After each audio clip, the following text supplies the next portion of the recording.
नमस्कार. चला आज एका खास प्राचीन कथेमध्ये शिरूया.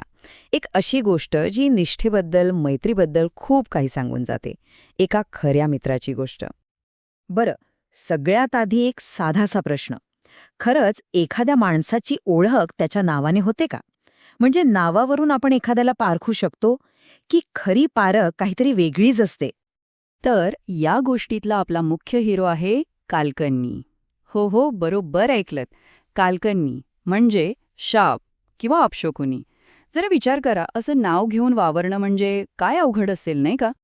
मग प्रश्न पडतो की या शाप नावाच्या माणसाची आणि त्याच्या एका श्रीमंत दोस्ताची मैत्री ती नेमकी कशी सुरू झाली. चला तर मग जाणून घेऊया. तर गोष्ट आहे अनाथपिंडिक नावाच्या एका गर्भश्रीमंत व्यापाऱ्याची आणि त्याचा मित्र कालकन्नी यांची दोस्ती काही आजची नव्हती. अगदी लहानपणी मातीत एकत्र खेळताना, मातीचे गोळे बनवताना त्यांची ही मैत्री जुळली होती. एकदम पक्की, आयुष्यभराची मैत्री. पण इथेच तर कथेला एक वळण मिळतं, कारण सगळ्यांना ही मैत्री पटत नव्हती. म्हणजे बघा, एका बाजूला होते व्यापाऱ्याचे इतर मित्र. त्यांचं म्हणणं काय, अरे कशाला ठेवतोस या अपशकुनी माणसाला, दूर कर त्याला. पण दुसऱ्या बाजूला अनाथपिंडिक ठाम होता. तो म्हणायचा, अहो, नाव म्हणजे काय, फक्त ओळख, माणसाचा स्वभाव महत्वाचा. आणि मग काय, अनाथपिंडिकाने सगळ्यांना ठणकावून सांगितलं. तो स्पष्टच म्हणाला, ऐका, ज्या मित्राबरोबर मी लहानपणी मातीत खेळो ना, त्याला फक्त नावामुळे सोडून देईन, शक्यच नाही. बघा, मैत्रीवरचा हा विश्वास कमालीचा आहे. पण म्हणतात ना, बोलणं सोपं असतं, खरी कसोटी तर वेळच घेते. आणि आता नेमकी तीच वेळ आली होती, मैत्रीच्या खऱ्या परीक्षेची. झालं असं की अनाथपिंडिकाला एकदा व्यापारासाठी दुसऱ्या गावी जायचं होतं.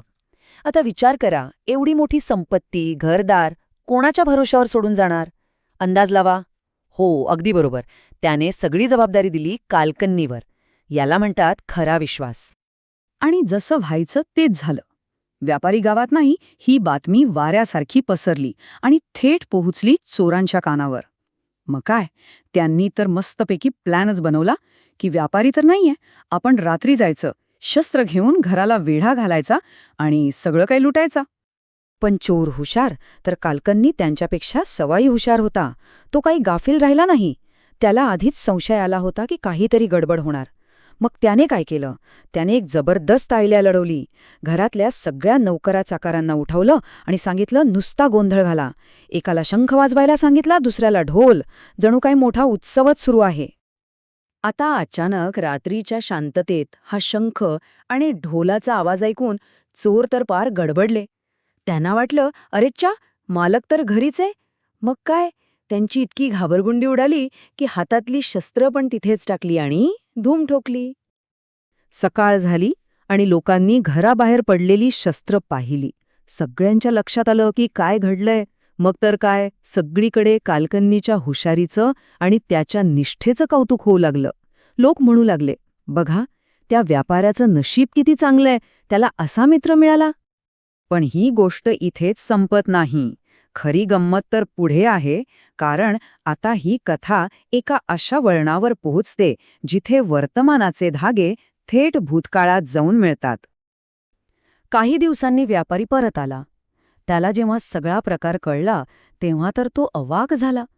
मित्राच्या निष्ठेने तो इतका भारावून गेला की ही सगळी हकीकत सांगायला तो थेट तथागतांकडे म्हणजे बुद्धांकडे पोहोचला. आणि तेव्हा तथागतांनी एक अशी गोष्ट सांगितली जी ऐकून सगळे चकित झाले. ते हसून म्हणाले, अरे, हे काही पहिल्यांदा घडलेलं नाहीये.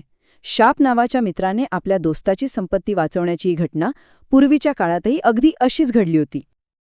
आणि मग सुरू होतो या कथेचा सर्वात महत्वाचा भाग, जो आपल्याला मैत्रीची खोली मोजायला शिकवतो.